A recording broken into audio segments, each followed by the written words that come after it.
અમરેલીના દામનગરમાં કારમાં આગ લાગી ગઈ છે। રાફડા ચોકડી પાસે સીએનજી કારમાં આગ ભભૂકી ઉઠી હતી।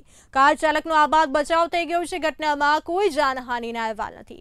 આગમાં કાર બળીને રાખ થઈ ગઈ છે। આગ લાગવાનું કારણ હજી અકબંધ થયું છે।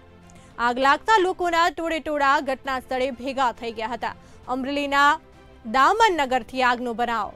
एक कार में अचानक आग फाटी निकली थी। राफड़ा चौकड़ी पास सीएनजी कार में आग फाटी निकली थी। कार चालकनो आबाद बचाव थई गयो छे। घटना में कोई जानहानि थई नथी। आग में कार जे छे ते बळीने खाक थई गई छे। आग लागवानुं कारण हजी अकबंध रह्युं छे।